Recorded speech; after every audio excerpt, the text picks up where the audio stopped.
देखिए, हर राजनीतिक पार्टी को अपने कार्यक्रम, अपनी योजनाएं बनाने का अधिकार है, लेकिन राहुल जी भारत जोड़ो यात्रा करते हैं और उनकी जब भी यात्रा शुरू करते हैं उनके बड़े बड़े पार्टी के बड़े बड़े नेता उनको छोड़ के चले जाते हैं, तो कांग्रेस तोड़ो जैसी यात्रा ये हो जाती है।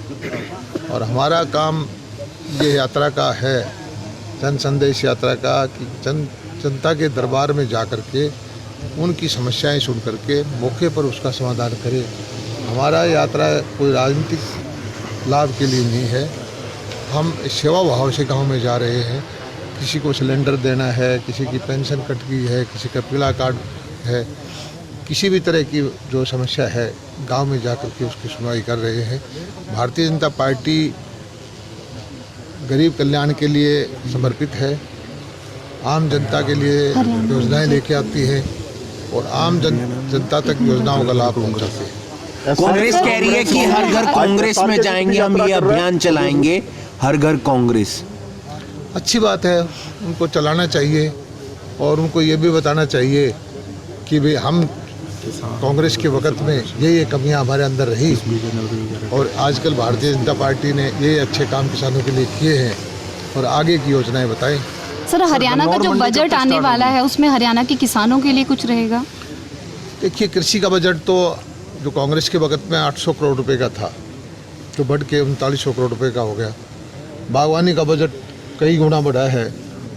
इसी तरह से गौशाला का बजट है वो 10 गुना बढ़ा है। नहरों का बजट 4-5 गुना बढ़ा है।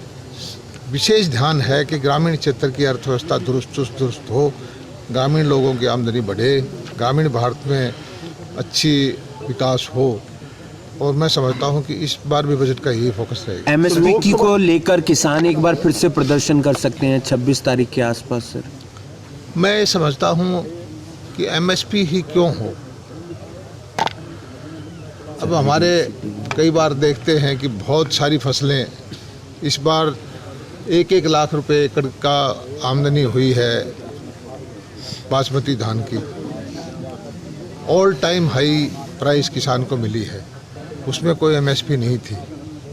पिछले साल सरसों का भाव 8,000 रुपये तक बिका, उससे पिछले साल कपास का भाव 11-12 हज़ार रुपये तक बिका, जो एमएसपी से डबल था। एमएसपी ही काफ़ी नहीं है, किसान को मार्केट की ताकतें ऐसा भाव दें जिससे उसको ज़्यादा से ज़्यादा लाभ मिले। मंत्री, लोकसभा और विधानसभा चुनावों को लेकर कयास लगाए जा रहे हैं कि एक साथ हो सकते हैं, कभी बात आती है कि नहीं होते। भाजपा सांसद जो हैं इस लेकर अलग राय रखते हैं। देखिए, चुनाव हमारे प्रधानमंत्री जी ने कहा है कि आने वाले वक्त में सारे चुनाव साथ हों और उसके लिए कमेटी भी बना दी है पूर्व राष्ट्रपति की अध्यक्षता में और हमारी नीयत भी है साथ चुनाव हों। इस बार हो पाते हैं नहीं हो पाते हैं ये व्यवस्था देखना चुनाव आयोग का काम है या जो समिति बनाई उसका काम है। हम चुनाव के लिए तैयार हैं। भूपेंद्र सिंह हुड्डा कहते हैं ना मैं टायर हूँ ना रिटायर्ड हूँ, जनता एक मौका और दे दे।